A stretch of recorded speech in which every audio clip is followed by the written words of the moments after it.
Autre revendication, celle des femmes sénégalaises. Cette fois, on va en parler avec Maïmouna Eliane Thior. Bonsoir. Bonsoir.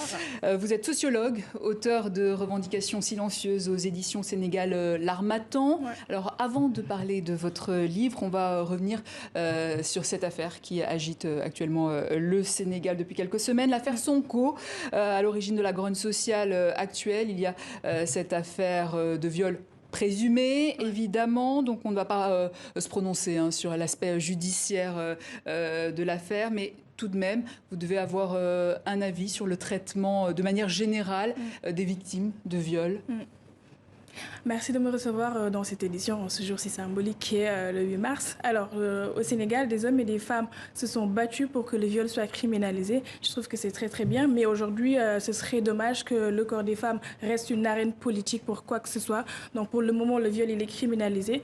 En attendant, faut faire ce qu'il faut quand il y a viol et ne pas impliquer les politiques ou quoi que ce soit. Alors, une affaire qui tout de même s'est largement politisée.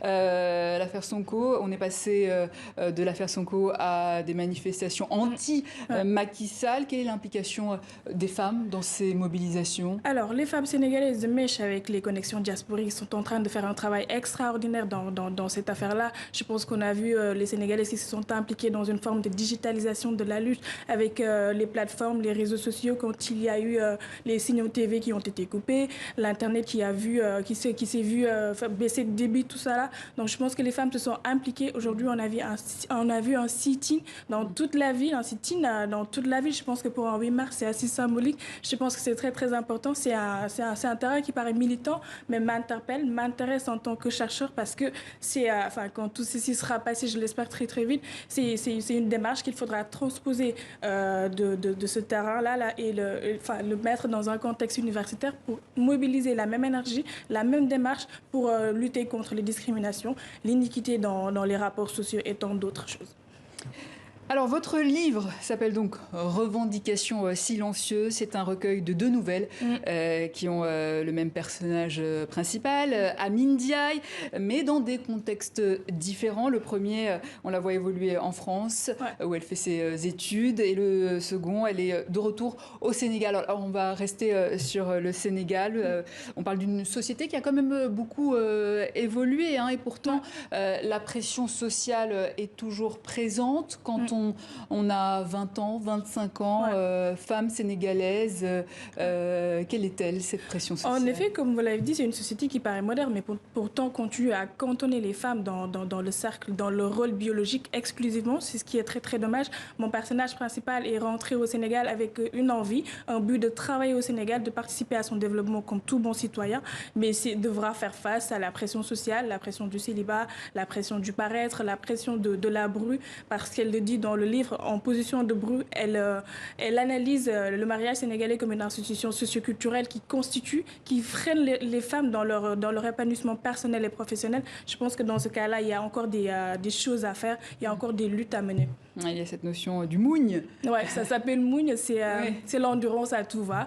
En tant que Sénégalaise, il y a beaucoup de choses qu'on devrait intérioriser, prendre sur soi pour pouvoir avoir une bonne progéniture, pour pouvoir avoir même une vie dans l'au-delà, alors qu'on ne sait pas ce qui va se passer. Et c'est ce qu'on répète souvent aux femmes sénégalaises, cette notion du mougne. Alors en matière de féminisme, de revendication, vous diriez qu'il y a plusieurs types de féminisme? Oui, il y a autant de femmes que de féminisme, je le répète très très souvent. Certes, c'est un concept qui a un outil de base, mais le féminisme s'applique à tous les espaces géographiques selon les besoins, selon les urgences. La parisienne peut être malheureuse là où la dakaroise est heureuse parce qu'on n'a pas les mêmes urgences, on n'a pas les mêmes réalités, on n'a pas les mêmes rapports à la femme, on n'a pas les mêmes besoins, on n'a pas les mêmes cultures, on n'a pas les mêmes traditions. Donc il y a autant de femmes que de féminisme. N'empêche, il y a des revendications qui restent communes aux femmes, c'est-à-dire la subordination, le plafond de verre. Il y a beaucoup de choses qui sont communes aux femmes, mais en soi, il y a autant de femmes que de féminisme. Alors la silencieuse, comme le titre, les revendications silencieuses. Ouais, les Sénégalaises sont très silencieuses, mais sont revendicatrices. La femme plus forte qu'un homme, c'est comme ça que la mère d'Amy se moquait d'elle en wolof. Exactement, ça se dit Jigen Juman Gor, parce qu'en fait, on a toujours tendance à faire une comparaison avec les hommes à chaque fois qu'une femme ose se mettre devant la scène, à chaque fois qu'une femme ose revendiquer, on a souvent tendance à faire cette comparaison. De même pour les femmes qui sont dans le milieu religieux et qui sont dans des familles religieuses, on a tendance à les comparer avec des itinéraires masculins, ce que je trouve très très dommage parce que nous sommes des êtres à part entière. Alors justement, vous parliez de la religion. Quel est l'apport justement de l'islam dans l'interprétation des questions féminines versus l'héritage colonial?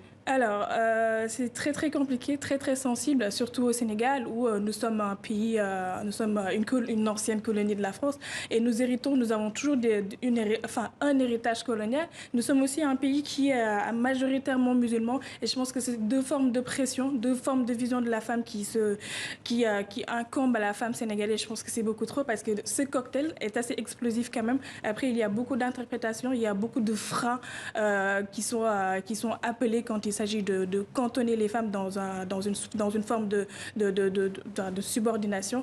Et dans ce sens, oui, je trouve que c'est très violent. En tant que sociologue, si vous aviez un message à passer à ces femmes sénégalaises en ce 8 mars En ce 8 mars, j'ai envie de dire moins de poésie, moins de promesses, moins de récupération politique, moins d'instrumentalisation, mais plus de droits. Maïmouna Eliane Thior, merci. Je rappelle que vous êtes auteure de revendications silencieuses aux éditions Sénégal L'Harmattan.